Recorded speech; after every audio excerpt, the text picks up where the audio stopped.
মেডিকেলের ফলাফল পুরো প্রকাশ করতে হবে।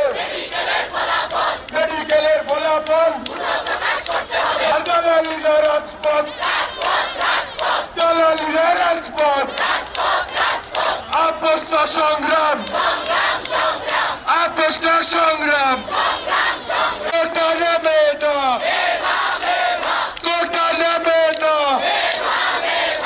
আপোষটা সংগ্রাম, আপোষটা সংগ্রাম, দালালিরা রাজপথ, আপোষটা সংগ্রাম, কোটা নেবে এটা। অনেকেই বলবে যে ভাই নাতিপুতি ছাড়া আর কেউ চান্স পাবে না, অনেক কিছু বলবে যে ভেরিফিকেশন আটকে যাবে। বাংলাদেশের ভেরিফিকেশনের উপর আমাদের বিশ্বাস আছে? বাংলাদেশে কি গণভঙ্গ ভেরিফিকেশন, এটার উপর বিশ্বাস করে যদি আমরা এই জায়গা থেকে সরে যাই তাহলে আমরা 24-এর সাথে অন্যায় করবো। এই 24 ব্যাচ তারা এখন কাতরাচ্ছে, তাদের সাথে আমরা অবিচার করবো। আমরা এই ভেরিফিকেশনের উপর কোনো বিশ্বাস রাখবো না। আমরা এই রেজাল্ট ফলাফল একদম পুরোপুরি বাতিল এবং পুনর্প্রকাশের দাবি জানাবো। এই দুইটা গেল। এবং তারপরে এই যে এক্সাম সিস্টেমটা আছে, প্রতি বছর আমরা পরীক্ষা দেওয়ার পর, তোমরা পরীক্ষা দিয়েছো, আমরা পরীক্ষা দিয়েছি, সবাই পরীক্ষা দেওয়ার পর দিকে আসার পরে 2-3 মার্ক গায়েব, অনেকে 2-3 মার্ক বেশি, অনেকে 2-3 মার্ক কম। এই যে এমসিকিউ যেহেতু পরীক্ষা হচ্ছে, কেন 100টা প্রশ্নের উত্তর প্রকাশ করা হবে না? এই 100টা প্রশ্নের উত্তর প্রকাশ করতে হবে।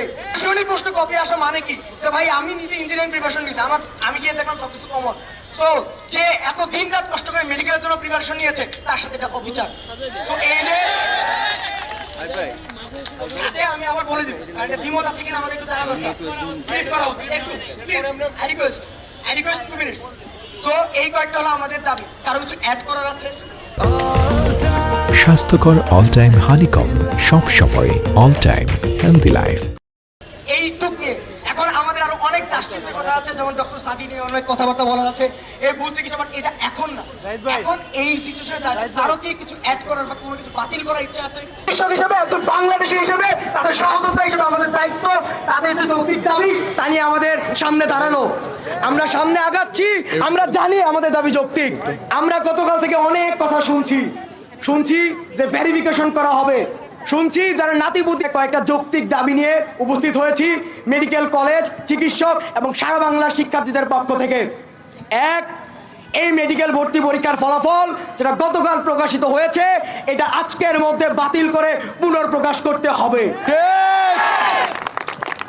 যদি অনেকেও অনেক লজিক দেয় যে সময় লাগবে, এটা কোনো সময়ই না। এটা বুয়েটের ইঞ্জিনিয়ারদের দিলে আধা ঘন্টার মধ্যে করে দিবে। দ্বিতীয়ত এই যে মুক্তিযোদ্ধা কোটা, যেটার বিরুদ্ধে আন্দোলন হলো, এই সন্তান নাতিপুতি এসব ভাবার আর আমাদের সময় নাই। এই মুক্তিযোদ্ধা কোটা সম্পূর্ণরূপে বাতিল করতে হবে। আমরা মেডিকেল ও ডেন্টাল ভর্তি পরীক্ষা এটা সম্পূর্ণরূপে বাতিল চাই। এবং বিশ্ববিদ্যালয়ের যেসব শিক্ষার্থী রয়েছেন তারা যদি চায় তাদেরও এই কোটা বাতিল করতে হবে। আমরা সেই আন্দোলনেও যোগ দিব এবং কোন ধরনের ভর্তি পরীক্ষা, কোন ধরনের চাকরির পরীক্ষায় এই মুক্তিযোদ্ধার এই অযৌক্তিক কোটা আমরা চাই না। তৃতীয়ত, আমি মেডিকেল ভর্তি পরীক্ষা দিয়েছি 2021 সালে। এখানে অনেকে উপস্থিত রয়েছে যারা 22-এ দিয়েছে, 23-এ দিয়েছে। আমি পরীক্ষা দিয়ে আসার পর দেখে আমার 2 মার্ক গায়েব। অনেকে এসে দেখেছে তাদের 2 মার্ক নাই, 3 মার্ক নাই, অনেকে দেখে 2-3 মার্ক বেড়ে গিয়েছে। 100 মার্কের এমসিকিউ পরীক্ষা, এইটার 100টার উত্তর দিতে কি সমস্যা? কেন এই 100টা উত্তর তারা পাবলিশ করবে না? এই 100টা প্রশ্নের উত্তর বা তোমরা এক্সাম সিস্টেম পাল্টিয়ে যেমনই করো, প্রত্যেকটার উত্তর তোমাকে পাবলিশ করতে হবে। চতুর্থত, এই মেডিকেল ভর্তি পরীক্ষার সিস্টেম, এই মেডিকেল ভর্তি পরীক্ষার যে প্রশ্ন, ইদানিংকাল স্ট্যান্ডার্ড দেখলে মনে হয় যে ভাই যারা প্রশ্ন করতে গেছে তারা দায় সারা কাজ করছে।